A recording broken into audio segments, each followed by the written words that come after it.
Le système de santé est engorgé, c'est pas nouveau, ça coûte cher. Alors, pour amener des solutions à ces problèmes, il y a les radiologistes qui proposent de favoriser la médecine d'intervention. Qu'est-ce que c'est? Alors, Véronique Prince, vous avez justement assisté à une de leurs interventions.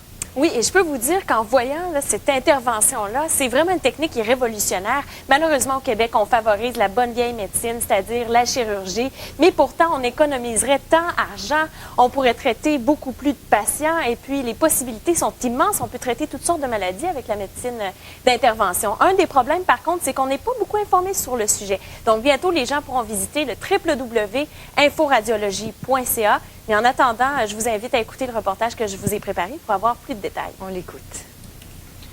Pour Sheila McPherson, cette artère obstruée représente une véritable bombe à retardement. À tout moment, elle peut être victime d'un ACV.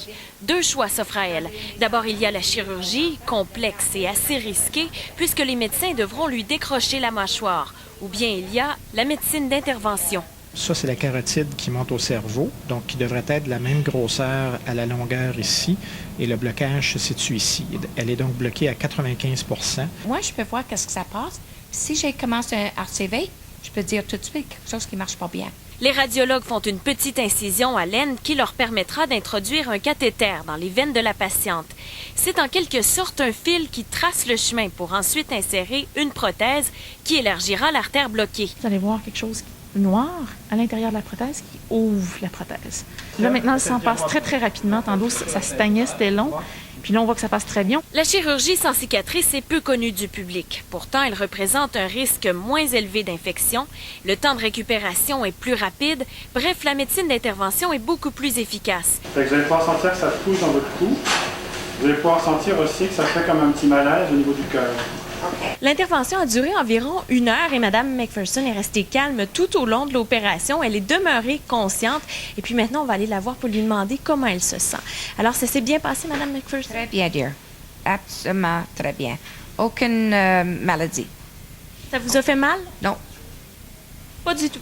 Non, juste un petit mal de tête, un couple de secondes. Quand il est rentré le ventre, après ça, c'est parti. Si seulement 25 % des patients qui pourraient recevoir la chirurgie d'intervention recevaient ce traitement-là, on économiserait 98 000 nuitées d'hospitalisation au Canada sur un an.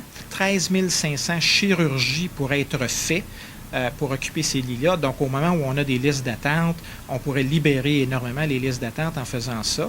Non seulement l'économie d'argent serait de 300 millions aussi, mais on sauverait 400 vies.